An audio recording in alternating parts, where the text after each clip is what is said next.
For more essay content, be sure to check out Final Girl Digital on Substack. Link below.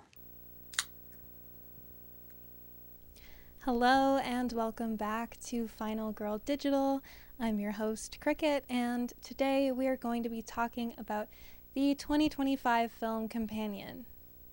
I went in knowing little about the premise, only that it involved a fembot and starred Sophie Thatcher, who is both beautiful and effortlessly charming on screen, so I felt inclined to watch it.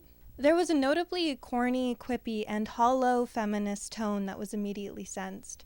Within the first 15 minutes, I found myself asking aloud, who wrote this? Implying it was likely a man. I pulled out my phone and Googled the film, quickly opening up its Wikipedia page. My eyes darted to the writer-director. Yes, just as I thought, I muttered, closing my phone and putting it away to continue watching. As the film progressed, so did its hollow criticisms of culture. Over the years, I've noticed this reoccurring trend in Hollywood, this superficial, gimmicky approach to feminism that lacks the needed level of nuance necessary to make any compelling points, relying on a BuzzFeed quality of quick quips to virtue signal that the creators of the film care about women, but not enough to hire any female writers. A palpable backbone is missing in order to support the message at hand. At the most offensive end of the spectrum, we have stories like Blonde from 2022, in which the experience of women, in this case a specific real-life woman, is co-opted under the guise of empathy or cultural criticism, though the end product is a gruesome display of fetishism. On the less offensive side, we have stories like Men from 2022, Poor Things from 2023, and Companion from 2025. Films that suggest to me that their male creators may genuinely care about the issues they are attempting to address, yet not enough to engage with any theory in order to provide their script with the necessary foundation to make a moving piece of cultural criticism. These pieces often fall flat, due to a lack of an in-depth understanding of the subject in which they are talking about.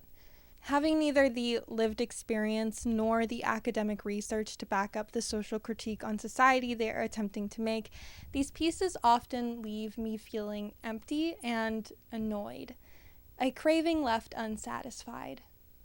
Companion 2025 is evidently a piece written with the intent of exploring the nuance in the way women are objectified and treated as usable, replaceable, and disposable objects. The film utilizes a fembot as its protagonist in an attempt to convey this message, thematically drawing parallels between sex bots and women, particularly the historical expectation that women perform domestic and sexual tasks without question, much like a machine. However, in my opinion, Companion ultimately fails to explore this theme in any meaningful way. As happens with many male-directed films attempting this type of social criticism, it ends up perpetuating the very issue it seeks to criticize. Though this isn't a suggestion that men are incapable of or not allowed to write these type of stories or interrogate culture in a nuanced and meaningful way.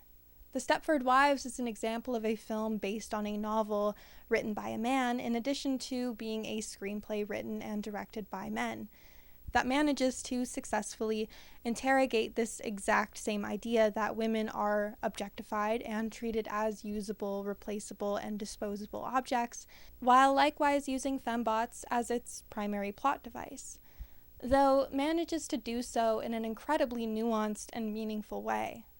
The primary issue I have with Companion is that it lacks a clear stance. It doesn't seem to know whether it's pro-robot or anti-robot or pro-woman or anti-woman.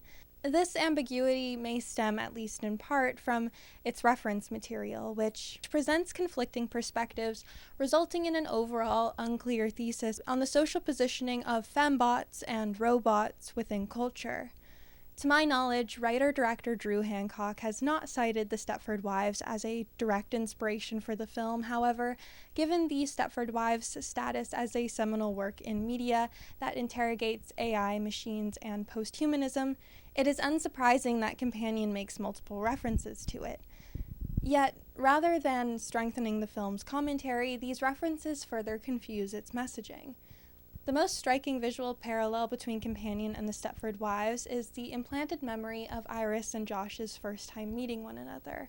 One of the most iconic images associated with the Stepford Wives is that of the wives in the grocery store, their pristine, doll-like visage evoking the imagery of a wife that only exists in a 1950s advertisement. They greet one another with polite smiles and nods, yet their interactions remain brief, as if lingering in conversation would take precious time away from their domestic duties. Comparatively, in Companion, Iris recounts a fabricated memory of encountering Josh in a supermarket. She moves through the brightly colored aisles dressed in a vintage-inspired outfit. Her appearance and demeanor would fit in perfectly with the wives of Stepford. Another notable parallel in the Stepford Wives occurs in Companion during a conversation between Iris and Kat in their first private interaction. For context, Kat is a human woman and Iris is a fembot. Kat knows that Iris is a fembot, though Iris herself is not aware that she is a fembot. The two are attending a party hosted by a wealthy Russian man named Sergei, whom Kat is evidently some type of mistress or sugar baby for.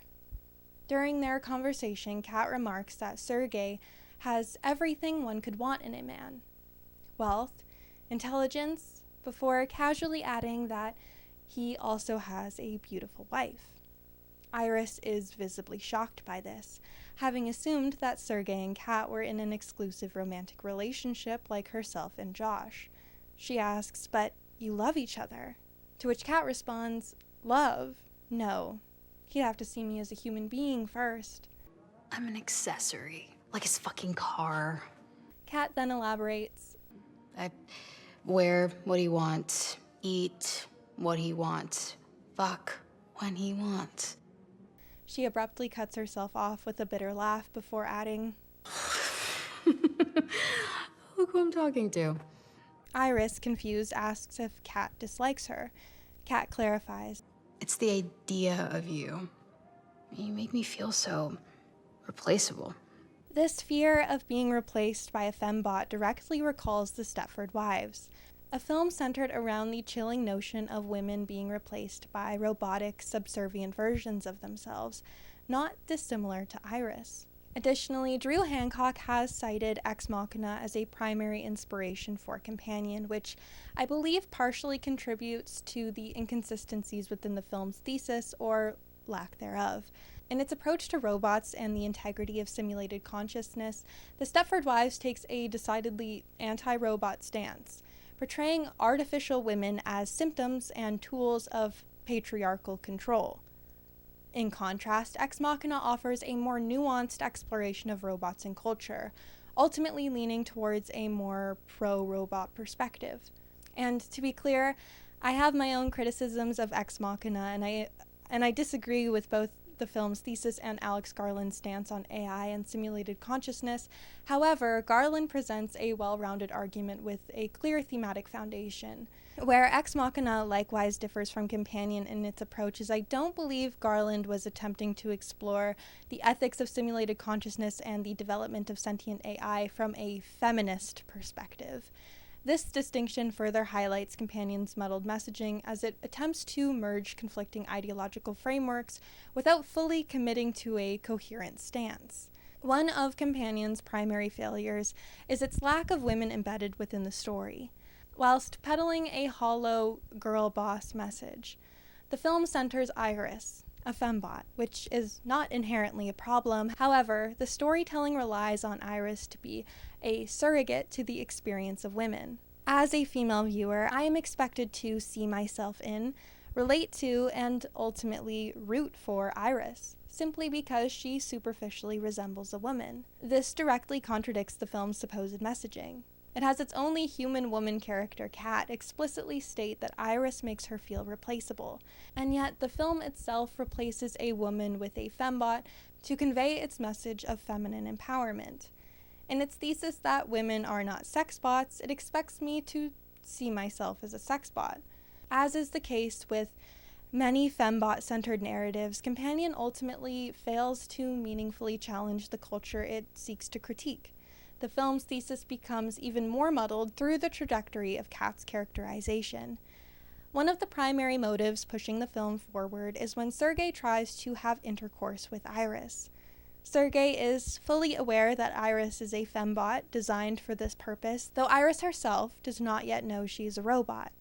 As he tries to force himself on her, the scene escalates to a point where Iris murders Sergei. The companions are programmed in a way that is supposed to make it impossible for them to murder a human, though it is later revealed that Josh hacked Iris' system to override this limitation, part of a grand scheme derived by him and Kat to kill Sergei and steal his money. Later, it is revealed that Kat exaggerated Sergei's villainy to justify the murder, telling Josh that Sergei was a Russian mobster. However, she admits, I mean, yeah, okay, sure, he deserved what he got. He was a horrible person, a shitty boyfriend, a bad husband, a misogynist, but... But what, Kat? Okay, but he wasn't a mobster! He was just a regular dude! And immediately after this interaction, she is murdered by a male-coded companion robot. This plot point proves to further confuse the film's messaging, as later on, Josh attempts to kill Iris by having her shoot herself in the head, and an empathics worker grants Iris total self-control. First thing Iris does with this newfound self-agency is track Josh down and threaten to kill him. Josh doesn't believe she'll do it, and the two fight. At one point, Josh presses a gun to Iris's abdomen where most of her critical data is stored.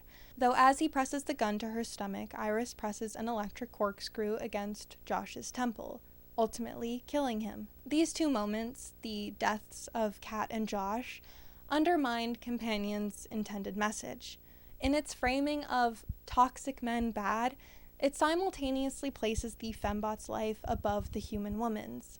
It's unclear what the film wants the audience to feel upon learning that Sergei was not some monstrous crime lord, but just a regular guy misogynist. Are we supposed to believe that his murder was unjustified? And if so, the film paints Kat and Josh in an even more negative light.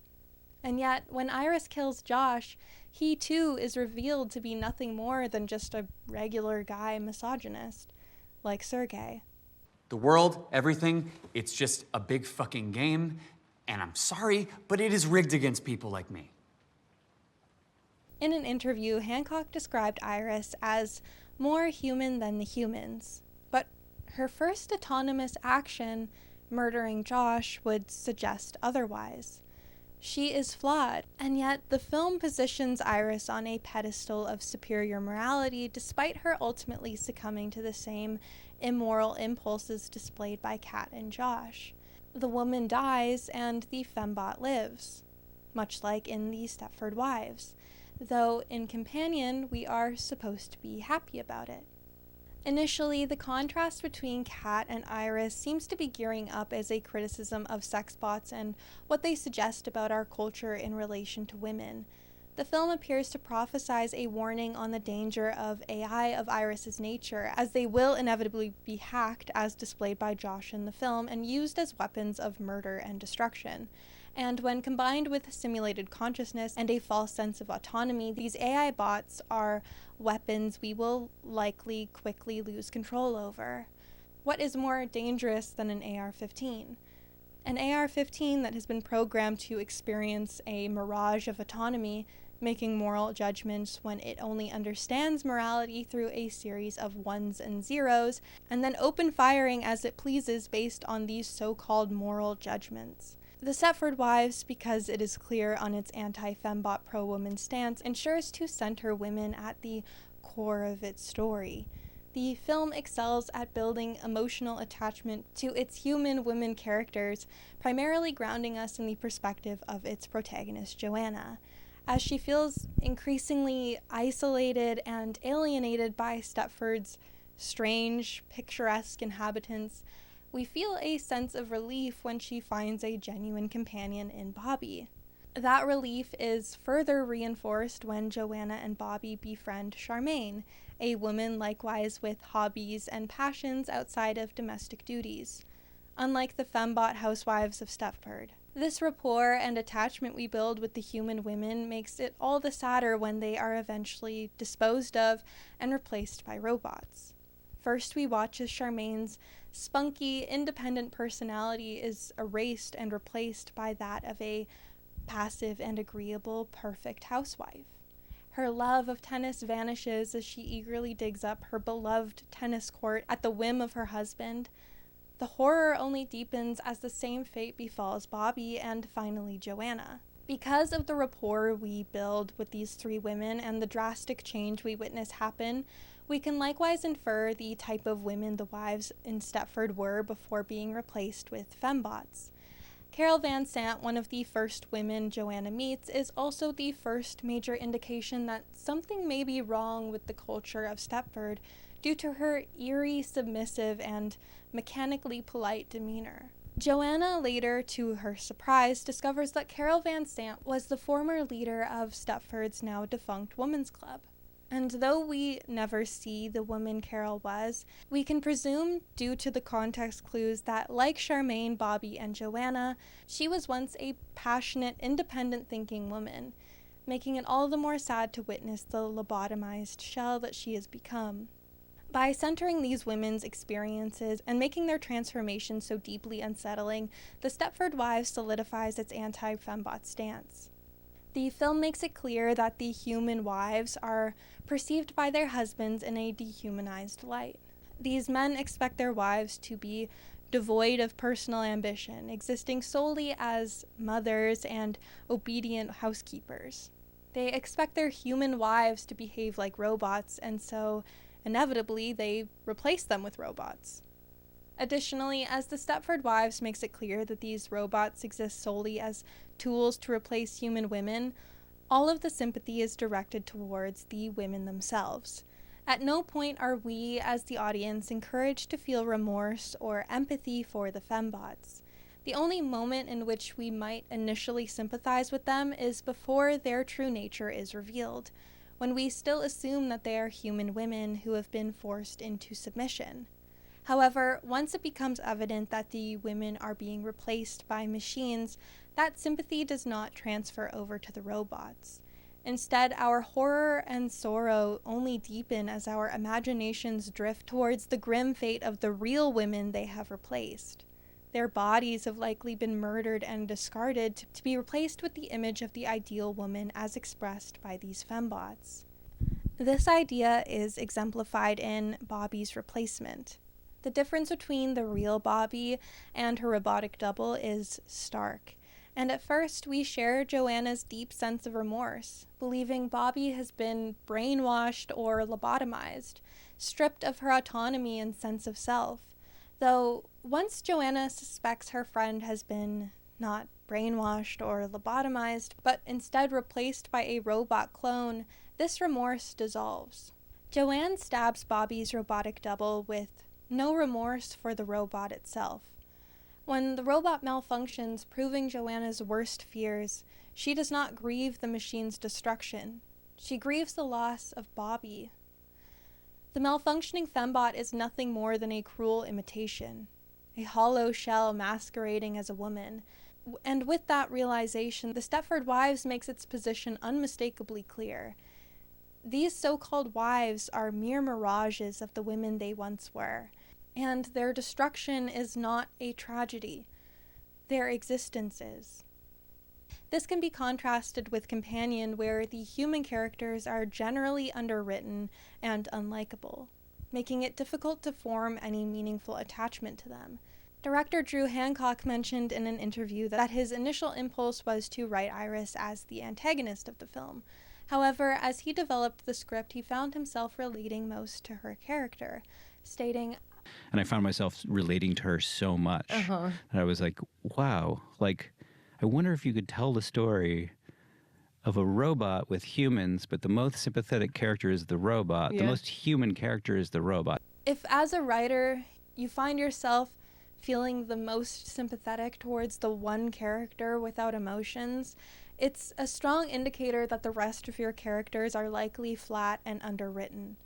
Additionally, the notion that Iris is more human than humans does not contextually makes sense within the timeline in which Companion has been set in.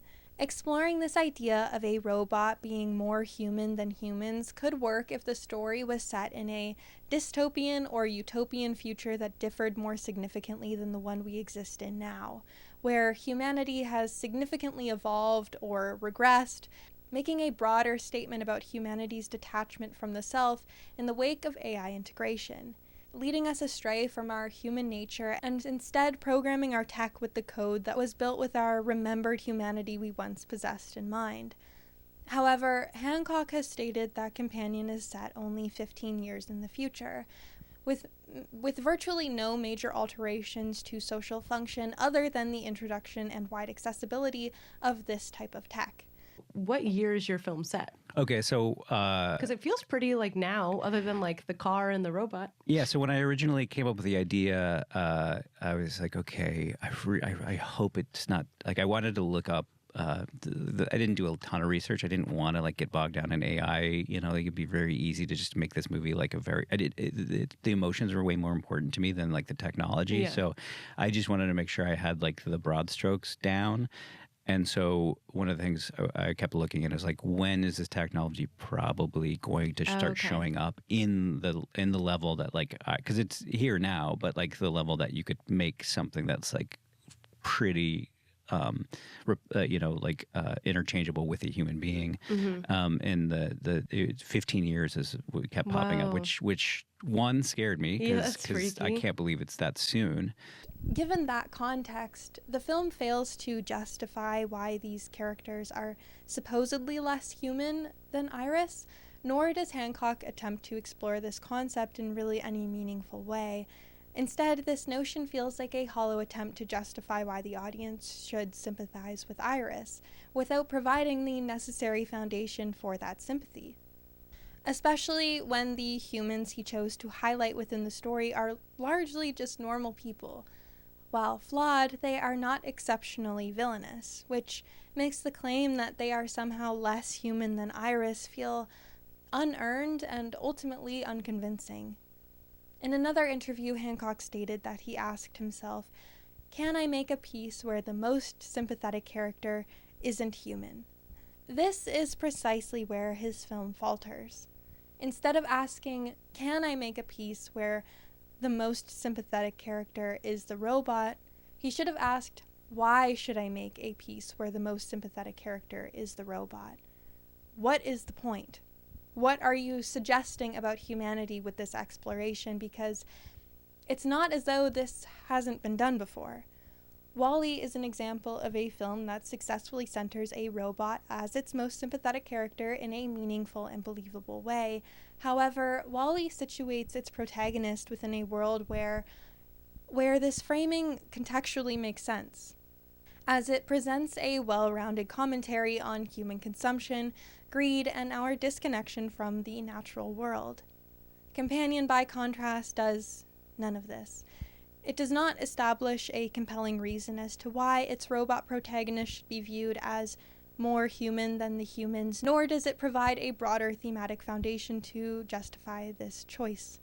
Instead, Hancock's approach feels more like an empty gimmick, rather than a meaningful interrogation of AI, humanity, or the intersection of the two.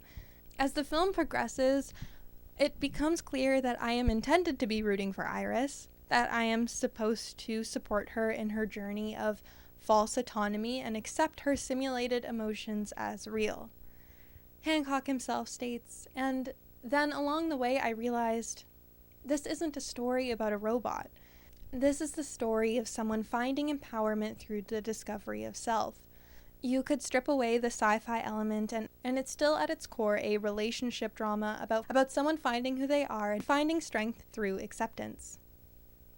Ideologically, I disagree with this stance, as I do not believe simulated consciousness is the same as true consciousness. However, Alex Garland, through Ex Machina, also proposes that sentient AI is no different from human consciousness, though he spends the entire film actively exploring that thesis. His argument does not ask you to strip away the sci-fi elements because they are inextricably interwoven with the film's central message. It doesn't make sense to imply that you can strip down the sci-fi elements of Ex Machina or Companion when we rapidly accelerate towards a reality in which robots and AI are beginning to actually infiltrate our lives.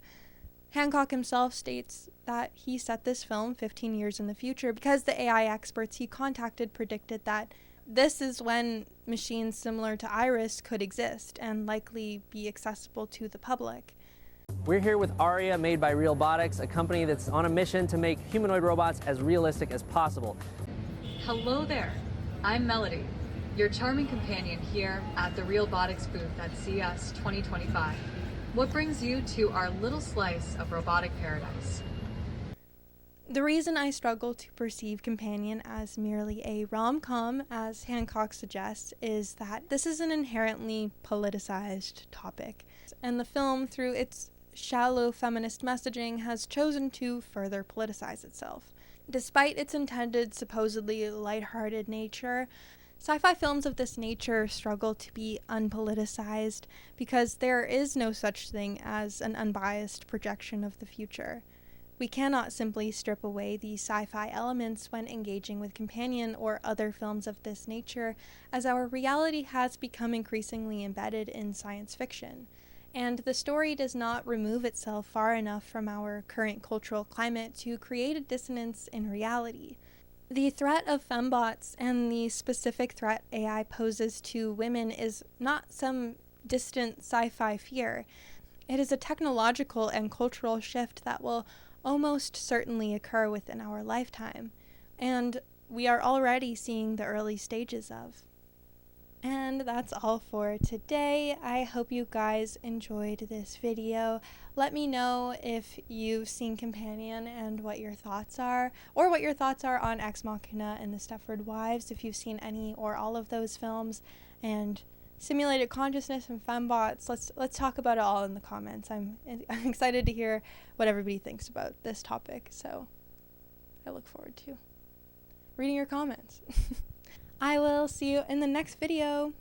Bye. If you enjoyed this video and would like more content, be sure to check out Final Girl Digital on Substack.